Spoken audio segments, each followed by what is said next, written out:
Elena herself was amazed at how well she managed to settle in life.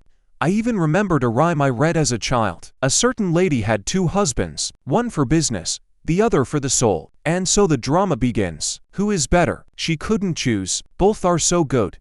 Well, yes, it may be a vulgar and mocking rhyme, but even in that book it was not read by the most positive character, a drunkard and a cynic. Yes, and Lenochka was not going to choose anyone, because everything was already arranged perfectly, without any drama. There is a legitimate husband, Boris, Boryusik, loving, caring, well off, ready for anything for his Elena beautiful. Of course, she respects her husband, appreciates him, well, or the life that he provides for his wife. Divorce Boryusik? Yes.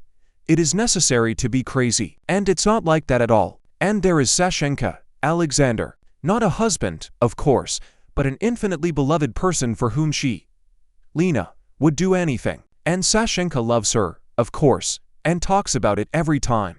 And I've asked her to marry me so many times. She would happily divorce her husband, marry her lover, but not crazy. Saschenka is young, handsome, charming, but financially no competitor to Boris. When she leaves her husband, her wealth will immediately come to an end. Maybe she was stupid not to have his child. He would have spared no expense to his own child. He could have lived on alimony. But what kind of bride would she be with such a dowry? Yes, and childbirth, and feeding. It is so disastrous sometimes affects a woman's beauty. Not to mention the fact that the baby itself, if born, would take up a lot of time. Maybe some day later, if she can still become Alexander's wife, but there are all sorts of circumstances, so she would have given Sasha a baby in a few years. And because I would like a beautiful boy or girl like that, and to keep my husband. Now he seems to like it. But in a few years what will happen? Lena is 7 years older than Alexander, so it remains to be seen whether she will be able to become his wife at all. But let it be at least as a lover, God forbid only to keep it. This is not Boryusik, whom you can't kick out if you want to. This one wanted kids. A little more than a year after the wedding, I started talking about whether it was time to think about Andriushka or Natasha, and I made up the names. That's what they call children nowadays, except in the villages. Well, what children? Boryusik. Elena raised her beautiful eyebrows. Life is just beginning, and you want to stop everything. Throw yourself and me into the service of some Andriushkas. I don't even have enough health. I've been to the doctor. I've had some hard noses. I don't even have the energy to run a farm. So tired, so tired. At first, it was only when she got married that she really took up housekeeping with great fervor. It was new and interesting. Then I got bored. She didn't come out of a rich man's house to hang around the stove. With modern household appliances, running a household is not difficult, but if you have money, you can also minimize it. And Elena began to make her life a little easier. Food, it turns out, can also be ordered ready-made and reheated when your husband comes home from mass directly. Oh, Katyusha, this isn't just a novel. I fell in love. You don't know how happy I am. He loves me, too. It's all fine, of course. But what about Boris? Will you get a divorce? Well, what does Boris have to do with it?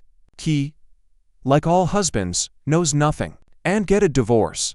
Are you kidding me?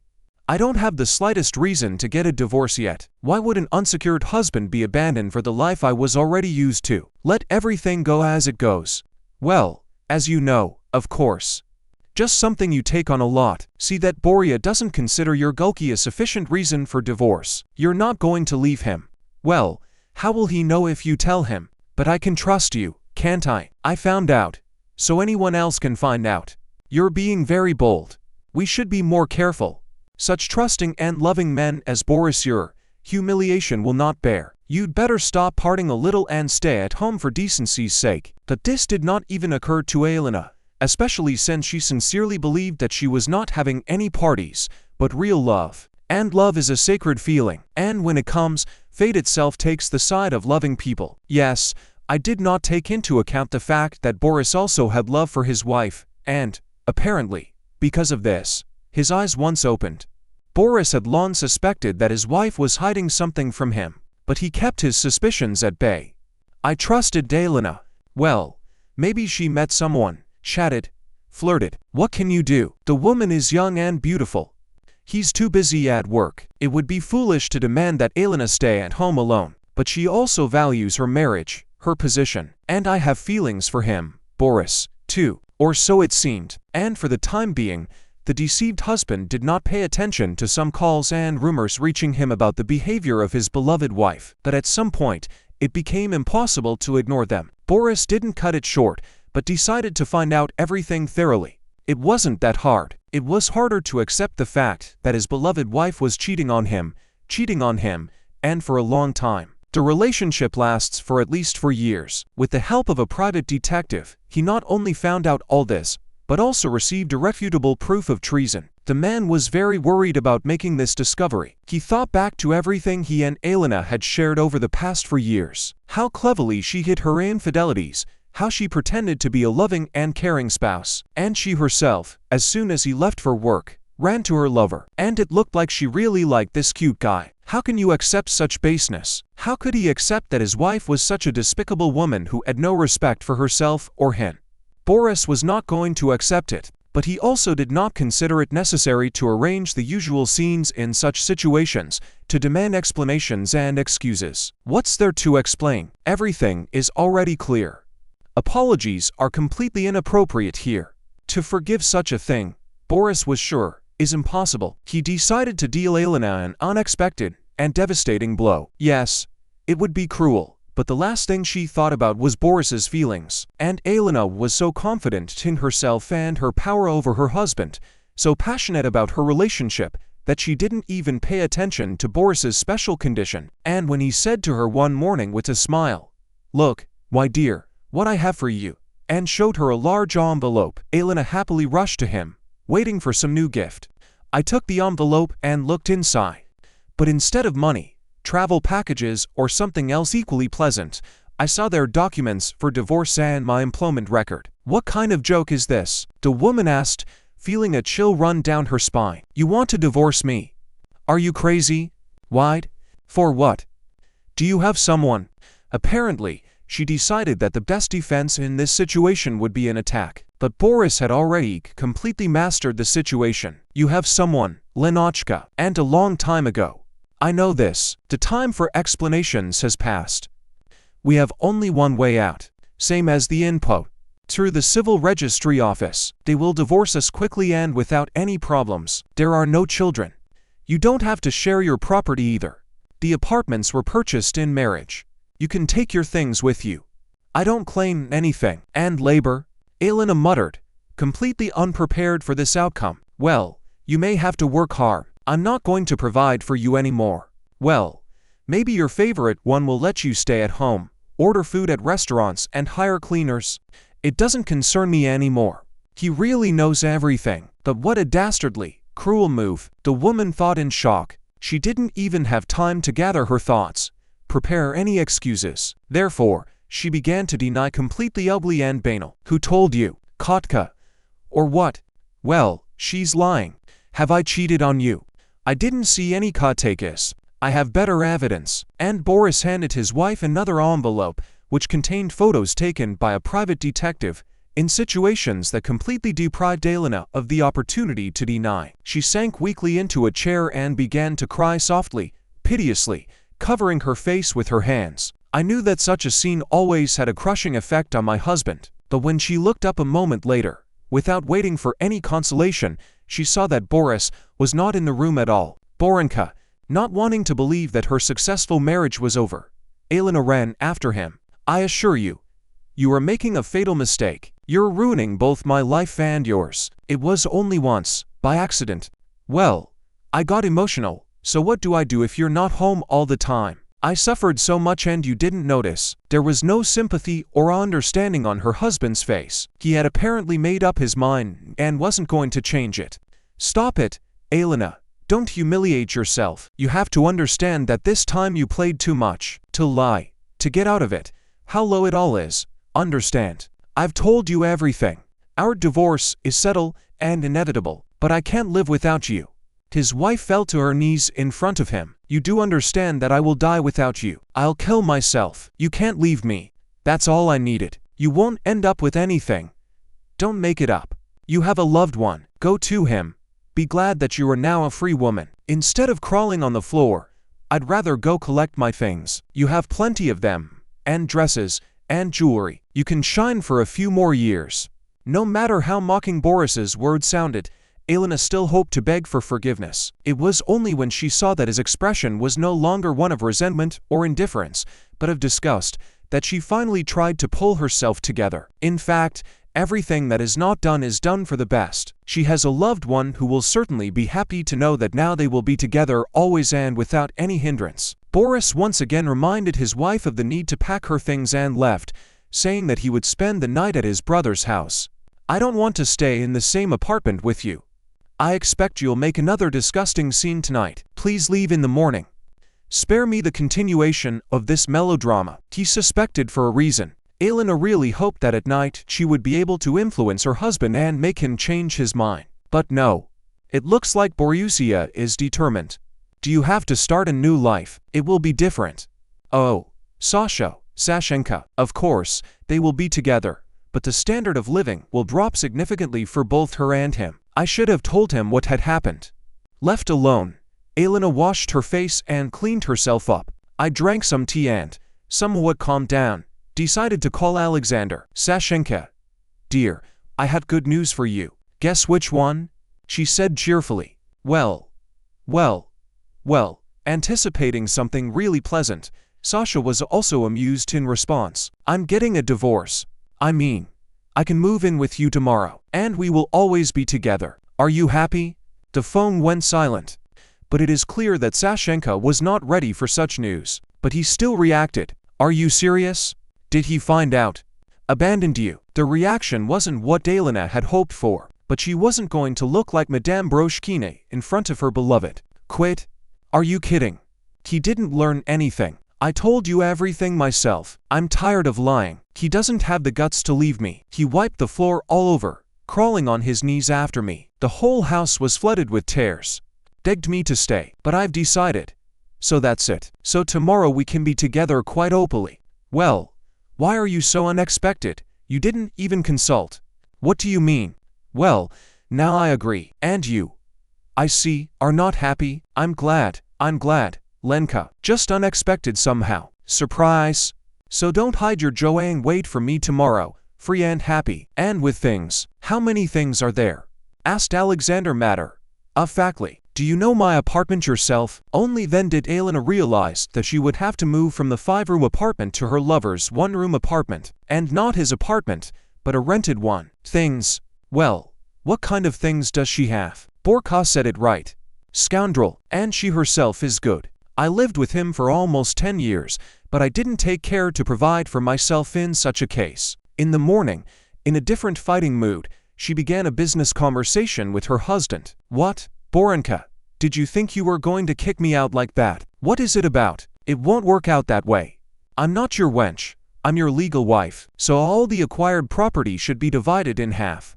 Come on, what have you made there?" "Deli," the husband agreed calmly, and Elena understood that there was nothing to share. She'd already packed her things, but what else? The apartment was bought before marriage, as well as all the furniture, though we already bought the kitchen together, and the wardrobe, and the bathroom were furnished. Cheekily, she recalled. "But we won't cut the furniture. Take the kitchen, please, or whatever else you want. My husband and I really need to use used things. You give me the money, please." So that's it. That's where I'd start. "Money for you, then? Compensation?" "Yes, money.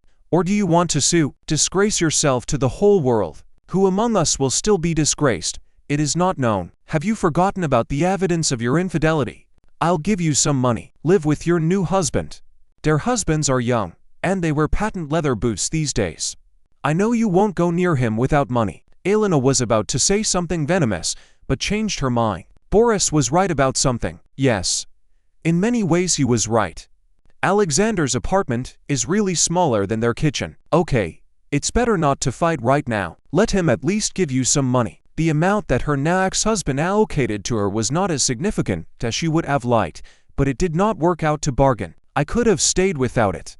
And anyway, she was already resigned, hurrying into a new life. Yes, Saschenka is not rich, his apartment is small, but they have the main thing, love. That means everything else will be there soon. And then Boris will still regret that he so cunningly drove his wife out of the house. She called a taxi, loaded her suitcases and trunks, and went to see her lover, who would soon become a legitimate husband. "Here I am," she exclaimed happily when Alexander opened the door of his apartment for her. "Come on, help me get my stuff in." Sasha hugged Elena, kissed her, and looked surprised as he dragged the suitcases in. "So many things. Did you take everything at once?" "I took the winter coat and everything else." "Don't come back 100 times. I can't see him anymore." Elena went into a small room and was horrified. Of course, she'd been with a lover before, but then the squalor wasn't so obvious. Now, she looked at the surroundings of her permanent home and almost burst into tears. Half of the small room was occupied by a sofa that had been laid out and was covered with stale linen. The rest of the walls were crammed with lopsided, old, and unfashionable furniture. There was almost no free space. The only expensive and modern thing was a plasma TV, her gift to a loved one. "Where should I hang my things? You can't leave them in your suitcases. I don't even have a dressing table," she thought ruefully. "We should get a bigger apartment, Saschenka." "Digging," she said. "We'll take it off, Lenochka. We'll take it all off. Only it's expensive. I've paid for this apartment in advance for the next month, so I'll have to stay here for a while longer. And then we'll see." "Did your dad say something goodbye to you?" "What did he say?" "Thank you for letting me out alive. You have no idea what the scene was like, how he cried, how he begged. But you're working, aren't you?" "Not anymore. I had to quit my previous job. Didn't I tell you? I'm tired of bending my back for pennies." "Well, I'll find a new one." "Although, what about those fines? That is, the salary is not particularly razzivecio. Not to mention the fact that the apartment to rent. So no matter how hard you have to work, too." "Yes, I can't really support you, you know. I'm sorry. And now I'm driving to the store. I need to buy something to eat. I even ran out of tea last night." "And you settle down, unpack. Don't be shy. You're the boss here now." He fished out his jeans from somewhere in the corner, hurriedly dressed, and ran away. And the new owner remained sitting, almost crying. "So how is life here? Where should I put my things? There's nothing to touch immediately. Everything is either dusty or dirty. Right now Saschenka will come and bring us something to eat. Probably eggs and boiled sausages. Say, fry in vegetable oil. There's a frying pan in the sink, probably already sour." "Oh, what have I done?" "But you can't undo what you've done. We must somehow adapt to the new realities." After all, she hadn't always lived with the rich and caring Boris, either. "I had to live in a communal apartment, clean the pans, and wash the floors. It is clear that neither the cleaners nor the restaurant lunches can be counted on. But now I will live with the man I love," thought Elena, resolutely got up and went to the kitchen. So they began to live with Alexander, and Elena liked this cohabitation less and less every day. When she came to this apartment with Sasha, her lover, the surrounding poverty and crowding seemed even touching. Yes, and there were some shortcomings, and Alexander seemed so nice, and his domestic disorder and slovenliness was quite justified. Who will carefully lay out things, being alone with the woman they love? Now she didn't understand her recent lack of attention to such details. She set about running the household, dusting, throwing out beer cans and chip wrappers, cooking lunches and dinners, washing dishes, and getting desperate about the unsettled state of life. The vacuum cleaner and microwave hadn't worked for a long time. The windows were blowing, and the old parquet floors were creaking and crumbling. And even what she managed to put in order in the evening again turned out to be dirty. It was impossible to convince a loved one of the need to follow certain rules. And most importantly, the money was melting like snow in a frying pan. Soon there wasn't enough for even the most basic necessities. The hope that Alexander is about to find a job also did not come true. "I'll probably have to look for a job somewhere," Elena thought ruefully, looking at her employment record, which had only 2 entries. Before her marriage, she got a job as a secretary at a firm, and a year later she quit. With such a complicated list, incomplete education, and a complete lack of recommendations, you can hardly get a job anywhere. She called her employers to no avail, but couldn't find a job. Alexander, on the other hand, found a job that he was very dissatisfied with. There was no question of renting a more spacious apartment. There would be money to pay for at least this one. Suffering from lack of money, Sasha persuaded Elena to sell some of her jewelry, and she agreed, thinking with longing that she would never buy new ones again.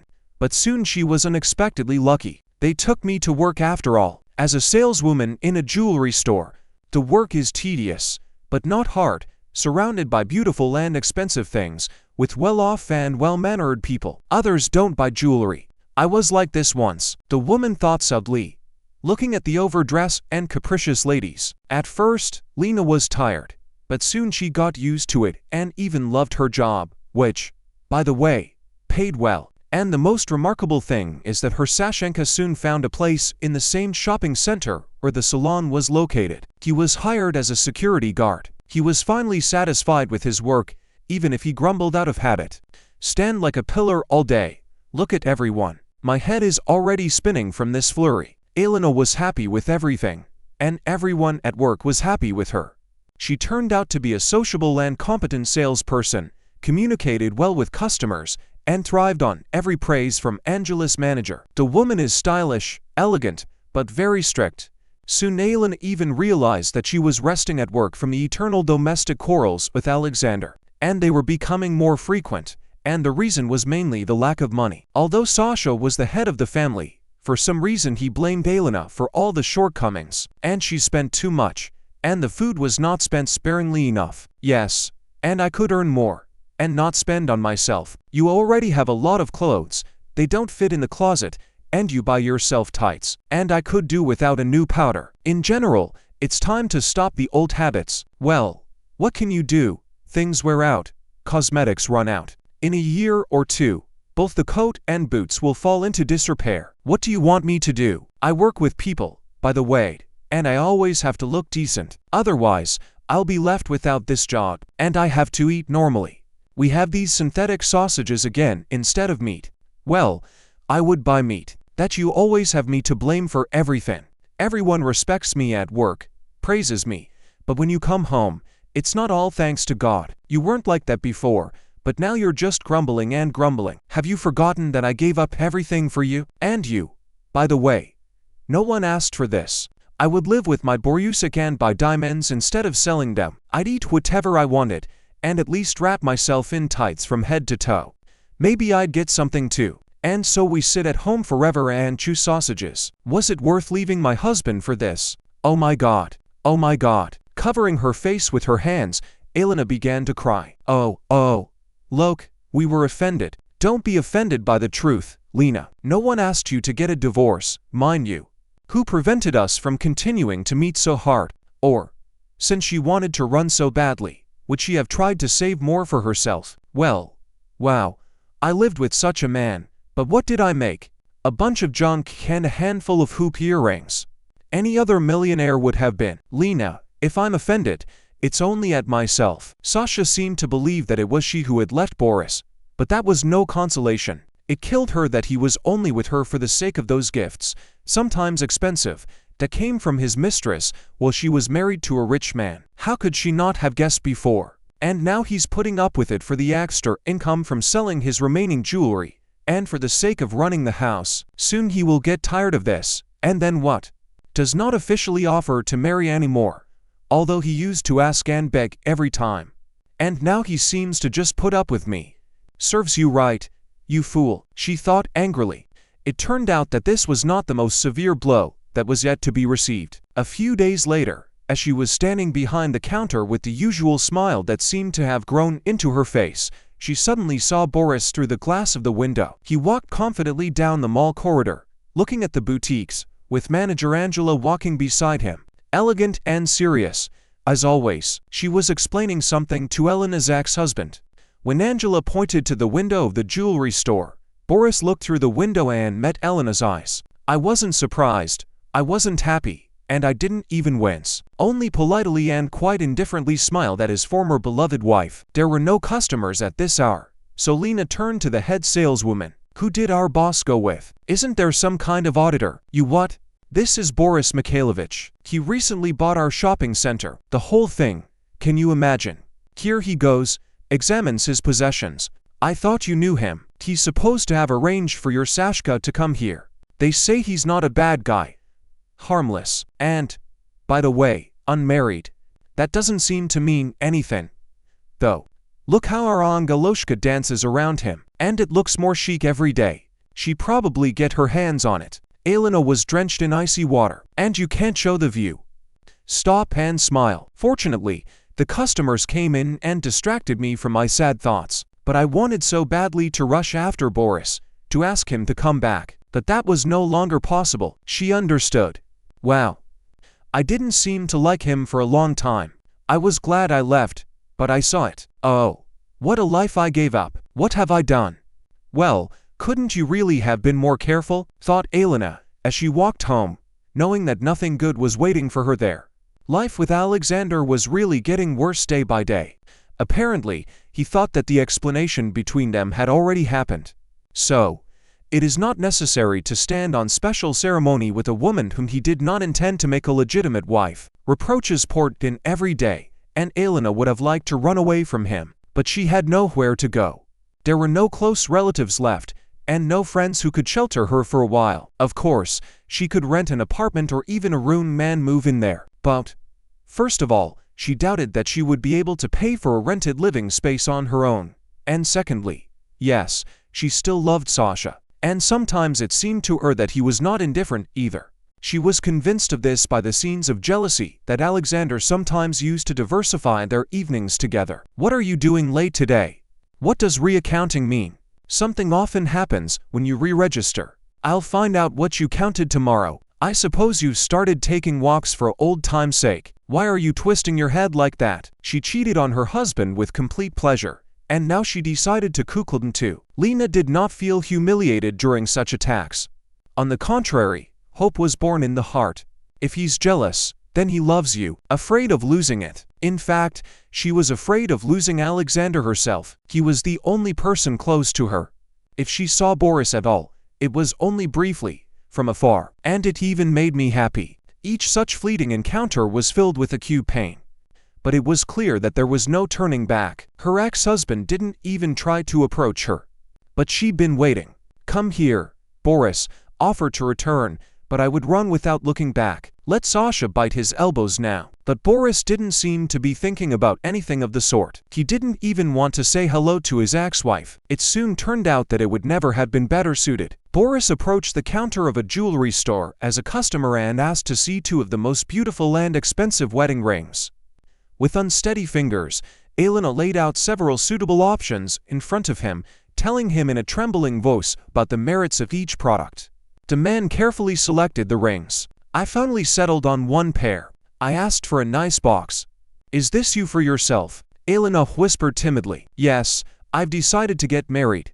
Boris smiled. On Angela? She asked, hoping desperately that her ex-husband would tell her now. On you. Will you agree to marry me again? But he just nodded his head, prepared a card to pay for the purchase. Boris, Elena decided, squeezing the edge of the counter with her fingers until it hurt. I beg you. I beg you. Don't, darling, because you loved me, and I love you. I'm restless after the divorce. You can see what I've been reduced to. Pull yourself together. What is this scene during business hours? The man said with displeasure. Boryusik, my dear Bo. She couldn't hold back any longer, and tears started pouring out of her eyes.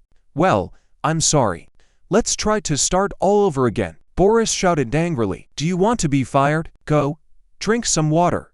Clean yourself up. And get on with your duties. He paid the bill and turned to leave. And Elena, in the last desperate hope, jumped out from behind the counter, followed her ex-husband, trying to somehow persuade him. Boryusik, please. But all is not lost.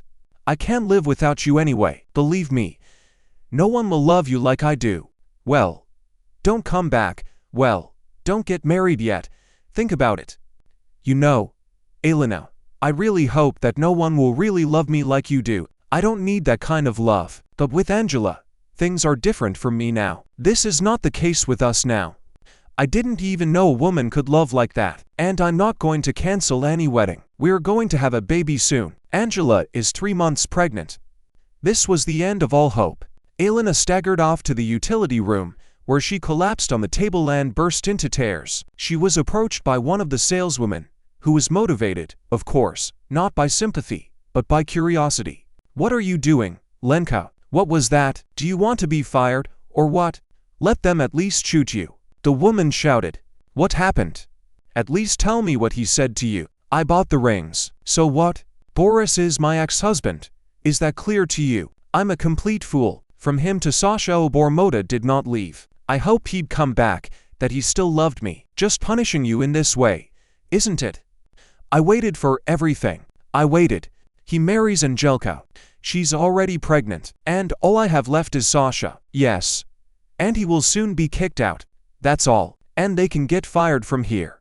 Lena burst into tears again. "Oh, be quiet. I'm going to drop you some valerian," the saleswoman fussed.